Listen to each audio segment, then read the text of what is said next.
The doctors diary page 8। আজকের প্রশ্ন, একজন মানুষের রাত্রে মিনিমাম কতটা ঘুমানো উচিত?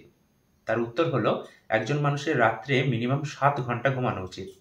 এবং এক্ষেত্রে একটা জিনিস মাথায় রাখতে হবে, আমাদের ভারতবর্ষে মোটামুটি রাত 9টা বা 9:30 থেকে রাত 3টে বা 3:30 পর্যন্ত এই 6 ঘন্টা সময়টাকে কোয়ালিটি স্লিপ টাইম বলা হয়।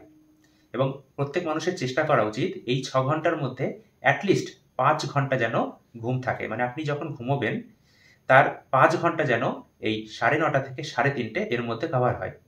ধরুন আপনি রাত 10টায় ঘুমোচ্ছেন, সেক্ষেত্রে আপনি ভোর 5টা পর্যন্ত ঘুমান, তাহলে আপনার 7 ঘন্টা ঘুমও কমপ্লিট হচ্ছে। আবার রাত 10টা থেকে ভোর 3টে 5 ঘন্টা কোয়ালিটি স্লিপও আপনার এর মধ্যে কভার হচ্ছে। এক্ষেত্রে আপনার ডিনার কখন কমপ্লিট করতে হবে? একটা জিনিস আমি আগের ভিডিওতেও বলেছি, রাত্রিবেলা ডিনার করার অ্যাটলিস্ট 2 ঘন্টা পরে ঘুমোতে যেতে হবে। তাহলে আপনি যদি রাত 10টায় ঘুমোতে যান, তাহলে রাত 8টার মধ্যে আপনার ডিনার কমপ্লিট করে নিন।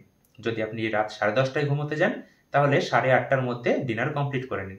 সঠিকভাবে বলতে গেলে রাত 8টার মধ্যে ডিনার কমপ্লিট করা উচিত, কিন্তু প্রত্যেকেই দৈনন্দিন নানা রকম কাজে ব্যস্ত, তাই 8টার মধ্যে যদি সম্ভব নাও হয়, অ্যাটলিস্ট 9টার মধ্যে ডিনার কমপ্লিট করুন।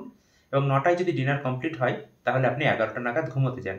11টা থেকে সকাল 6টা, মানে 7 ঘন্টা আপনার ঘুমটি প্রয়োজন। এক্ষেত্রেও মোটামুটি 4.5 থেকে 5 ঘন্টা আপনার কোয়ালিটি স্লিপের টাইমের মধ্যে থাকছে, যা আপনার আগামী দিনে একটি সুস্থ স্বাভাবিক জীবনযাপনে অনেকটাই সাহায্য করবে।